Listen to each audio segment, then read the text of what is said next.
Selamat pagi saudara, Sapa Indonesia Pagi hadir hari ini, hari Jumat 4 Juli 2025 bersama saya Putri Oktaviani. Dan saya Mario Sarung. Oke Mario, ya. Seperti biasa di Sapa Indonesia Pagi kan memang ada sejumlah informasi dan juga nanti akan ada dialog ya. Nah hari ini membahas soal yang kemarin memang juga menjadi perhatian, ini adalah tenggelamnya kapal atau KMP Tunu Pratama Jaya yang menurut informasi kan tadi juga sudah disebutkan di headline, saudara, bahwa update-nya ada 6 orang yang tewas dan masih ada beberapa yang dicari. Tentu yang menjadi pertanyaan adalah kita menunggu apa sebetulnya penyebabnya, karena kalau kemarin kan ada faktor cuaca, kemudian juga ya banyaklah begitu, ada dugaan-dugaan. Ini yang nantinya tentu akan kita cari tahu dan juga menjadi sebuah tentunya jawaban gitu dari pertanyaan keluarga tentunya korban di KNKT. Dari Menhub sendiri kemarin sudah mengatakan bahwa ini menyerahkan seluruhnya kepada KNKT untuk menginvestigasi apa sebenarnya penyebab. Betul kata Okta tadi bahwa ada cuaca. Belum lagi juga ada analisis terkait dengan mungkin saja ini kemungkinan overload, Okta.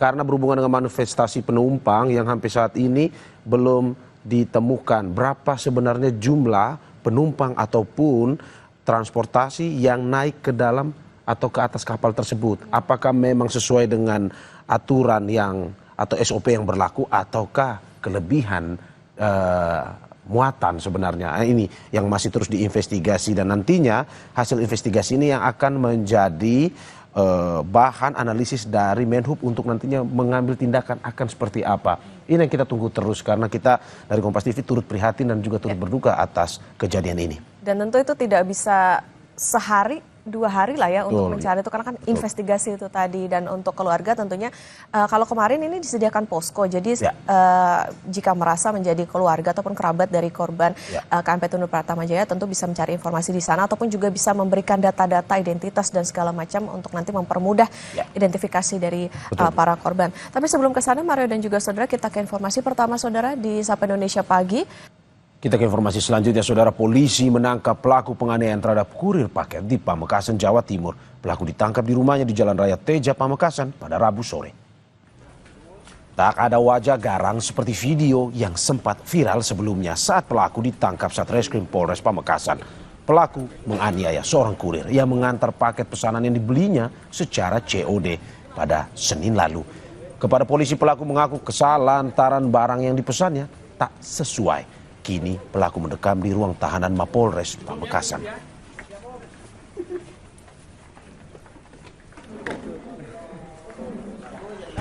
Korban membuat laporan tanggal 30 Juni.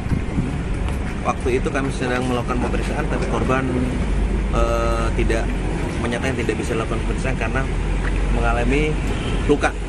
Jadi mengalami kesakitan. Jadi setelah hari tanggal 2 kami melakukan pemeriksaan korban, maka disitulah kami melakukan pemeriksaan dan mengamankan pelaku di kediamannya. Berikutnya saudara, Wali Kota Bekasi Tri Adianto mengunjungi seorang ibu yang diduga jadi korban malapraktik. Dalam kunjungannya, Wali Kota memastikan korban akan mendapat sejumlah perhatian khusus baik segi medis dan non-medis. Wali Kota datang ke rumah warganya di Kelurahan Padurenan, Kecamatan Mustika Jaya, Kota Bekasi. Wali Kota menemui korban yang terbaring di atas kasur di ruang tamu rumahnya. Wali Kota ingin mendengar langsung keterangan dari korban. Ratih diduga menjadi korban malapraktik usai menjalani operasi sesar untuk kelahiran anak keempat. Sejumlah dugaan muncul atas kelumpuhan yang diderita Ratih selama 9 bulan. Pihak RSUD Hasbullah Abdul Majid sebelumnya membantah pasien alami kelumpuhan akibat operasi, melainkan akibat terinfeksi penyakit TBC tulang yang menyerang tulang belakang.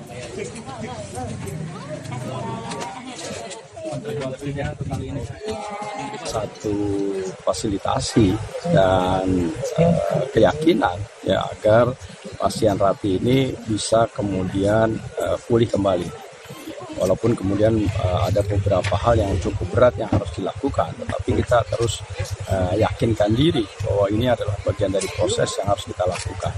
Nah, jadi mudah-mudahan apa yang bisa kita lakukan hari ini adalah memberikan kepastian bahwa saudara Rati akan mendapatkan pengobatan, dan tahapan yang dilakukan adalah bagaimana kita menyelesaikan persoalan TB yang hari ini diderita oleh Rati.